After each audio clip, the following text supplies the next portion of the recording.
Hi, everybody. Do you hear something?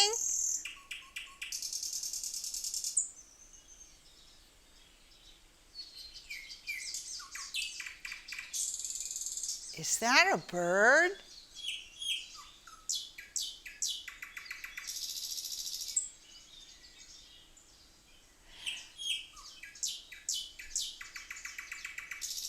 That bird is a different kind of bird, a little bit different than other birds, in that it sings at night, and it's called a nightingale. It's just a simple little brown bird, but he has a beautiful, beautiful song.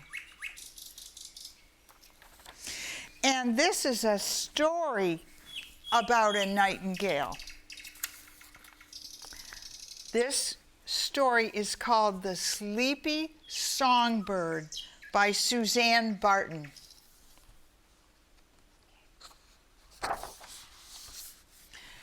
Deep in the forest, the trees rustled and the animals stirred. The day had just begun. Perched on his branch, Peep woke to the sound of a beautiful song. Who's that singing? He wondered.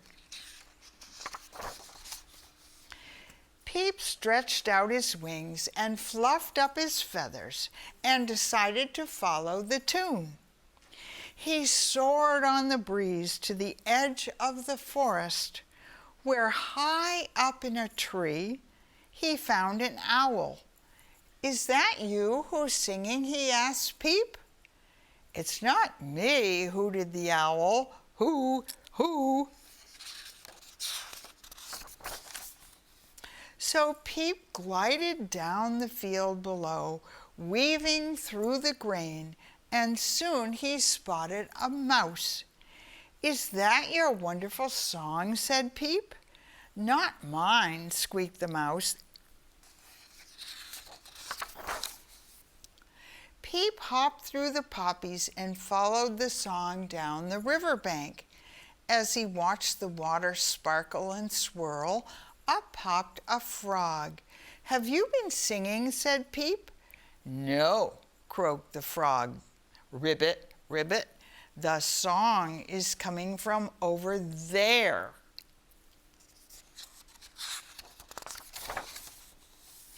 Peep looked up and saw an enormous tree on the top of a hill.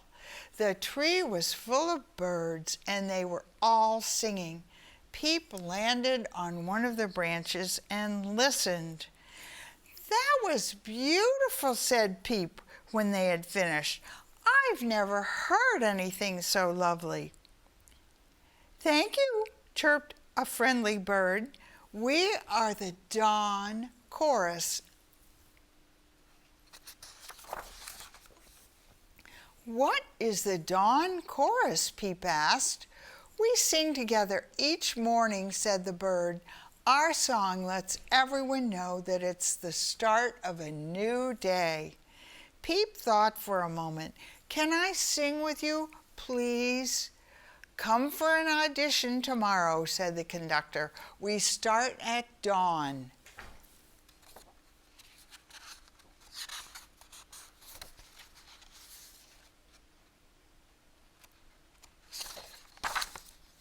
Peep was so excited that he flew straight home and practiced all evening.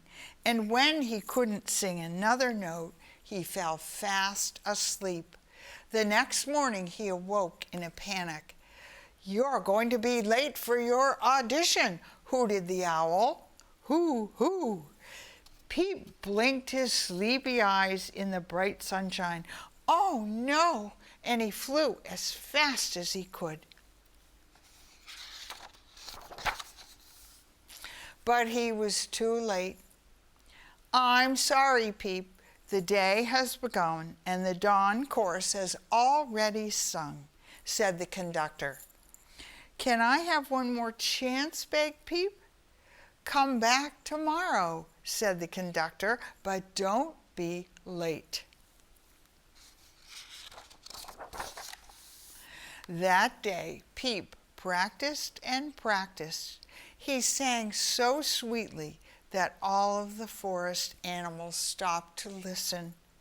The hours passed and Peep felt very tired, but he wouldn't go to sleep. He didn't want to miss his audition.